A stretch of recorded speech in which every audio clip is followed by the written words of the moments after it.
क्या आपने कभी सोचा है कि एक छोटी सी गांव से निकलकर संघर्षों से लड़ते हुए शिक्षा को अपना हथियार बनाकर कोई कैसे अपने सपनों की उड़ान भरता है?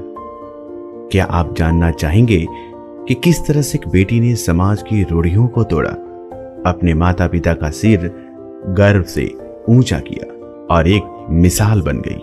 आज अपने देवरिया के सामुदायिक रेडियो स्टेशन रेडियो रंग 89.6 FM के कार्यक्रम शिक्षा से दिशा तक संघर्ष और सफलता की दास्तान में हम सुनेंगे देवरिया जिला जनपद की महिला थाना उप निरीक्षक निशा कुमारी की प्रेरणादायक कहानी।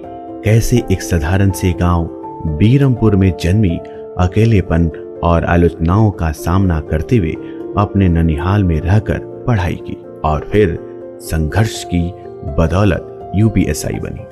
तो चलिए सुनते हैं निशा कुमारी की जुबानी उनकी अनकही दास्तान। सबसे पहले तो मैं अपना परिचय देना चाहूँगी। मेरा नाम निशा कुमारी है। मैं महिला थाना जनपद देवरिया में उप निरीक्षक के पद पे तैनात हूँ और 23 बैच की हूँ। मेरी ट्रेनिंग मुरादाबाद से हुई थी। मेरी एजुकेशनल क्वालिफ़िकेशन में मैंने बीएससी किया हुआ है मैथमेटिक्स और फिज़िक्स से और कंप्यूटर प्रोग्रामिंग में डिप्लोमा किया हुआ है। जर्नी तो बचपन से बहुत ज़्यादा संघर्षशील रही है। मेरी माताजी प्राइमरी स्कूल में टीचर थी, पढ़ाती थी। पिताजी पीएससी में थे। तो गांव में रहते थे हम लोग उस टाइम पे। अयोध्या में हमारा एक छोटा सा गांव है बीरमपुर, उसमें रहते थे।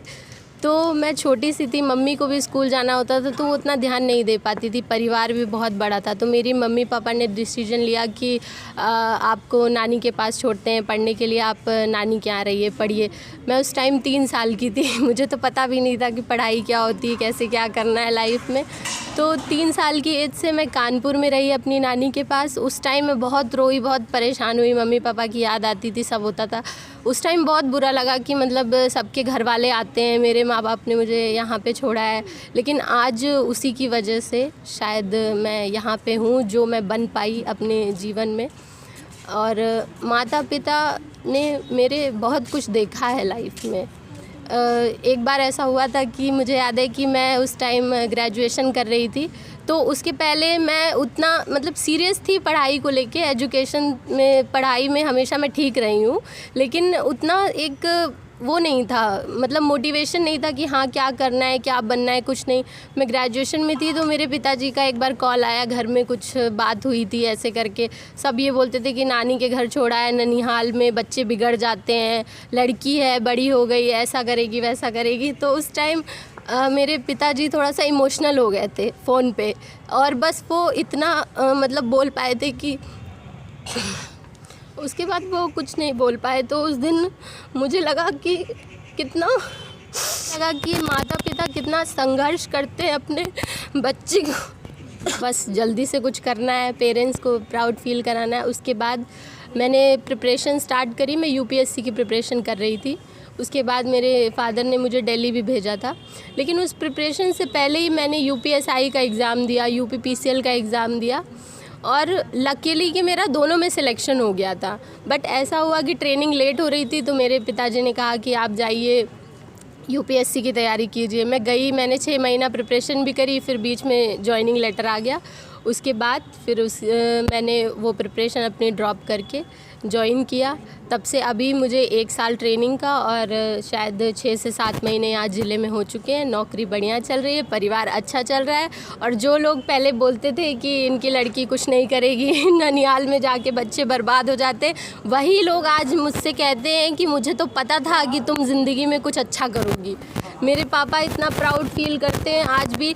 मेरे पापा को माइग्रेन की प्रॉब्लम हो गई थी बीच में, फैमिली की टेंशन की वजह से, कुछ घर में ऐसा पारिवारिक मैटर चलता था तो पापा मेरे बहुत परेशान रहते थे। तो उन्हें माइग्रेन की प्रॉब्लम हो गई थी। जब से मेरी जॉइनिंग हुई, मेरी ट्रेनिंग के बाद मैं यहाँ, पापा मेरे इतने खुश रहते हैं। वो कहते हैं कि अब तो मुझे दवा खाने की ज़रूरत नहीं है। उन्होंने अपनी सारी दवाइयाँ छोड़ दी हैं, वो एकदम फिट हैं, एकदम अच्छे। कभी भी फैमिली में जाते इतना खुश रहते, बिल्कुल चेंज हो गया है सब कुछ चेंज हो गया है। भाई बहन भी सब अच्छे से पढ़ रहे हैं, मम्मी का भी सब बढ़िया चल रहा है, घर बन गया है। उसके बाद जितनी भी चीज़ों की लगता था कि हाँ ये करना है वो करना है, अब सब कर रहे हैं। भाई बहन भी सब अच्छे चल रहे हैं और मेरा भी सब ठीक चल रहा है। बाकी ज़िंदगी संघर्षशील है, चुनौतियाँ बहुत होती है, इंसान को कभी हार नहीं माननी चाहिए। आप लड़की हो लड़का हो कुछ भी है, हमेशा हमें ये सिखाना चाहिए कि आप ये करिए। लड़कियों को कभी उनके दायरे मत बताइए। यदि आप लड़कियों को उनके दायरे बताने लगेंगे तो वो सीमित हो जाएंगी, है ना। मेरे फादर ने मुझे कभी किसी चीज़ के लिए आज तक बाउंड नहीं किया है, हमेशा मुझे मोटिवेट किया है कि तुम्हें ये करना है बेटा आप करो। मैं रनिंग की प्रैक्टिस करती थी, मैं आपको बता रही हूँ एसआई में पहले आप रिटन देंगे, क्वालिफाई करेंगे, उसके बाद आपको रनिंग क्वालिफाई करनी है। मैं एक ऐसी बच्ची थी जिसको डांसिंग में इंटरेस्ट था, पेंटिंग में इंटरेस्ट था, लेकिन रनिंग और ये फिज़िकल एक्टिविटीज़ मुझसे तो हो ही नहीं, मतलब होती ही नहीं थी। मैं बहुत पतली दुबली सी थी। जब मेरा रिटन क्वालिफाई हुआ तो मेरे पापा को लगा कि हाँ अब मुझे ध्यान देना है, तो पापा एक महीने का ईएल लेके आ गए थे मेरे पास। वो मुझे सुबह शाम रनिंग कराते थे। मेरी छोटी सिस्टर थी, वो भी 5 बजे उठ के मेरे साथ जाती थी। मैंने 2 महीना रनिंग की है, 2.5 किलोमीटर रनिंग मैंने 12.5 मिनट में निकाली है, और जो कि टाइमिंग 16 मिनट्स था। तो मैंने कभी, ये मेरे लिए बहुत बड़ा अचीवमेंट था, लोगों के लिए नॉर्मल बात होगी, लेकिन जो लड़की कभी 400 मीटर नहीं दौड़ी थी, मुझे नहीं लगता था कि मैं कभी 2.5 किलोमीटर दौड़ पाऊँगी अपनी लाइफ में। बट सही है, जब रनिंग हुआ तो टाइमिंग अच्छा है, सब अच्छा है। उसके बाद सारे स्टेप्स ऐसे ही निकलते गए। मेरा यूपीपीसीएल में भी सिलेक्शन हो गया था। सब लोग कहते थे कि एसआई की जॉब आप छोड़ दीजिए, यूपीपीसीएल का ज्वाइन कीजिए। फिर ऐसे ऐसे करके चीज़ें होती गई। अभी भी प्रिपरेशन जारी है, देखिए अब आगे क्या होता है भविष्य में।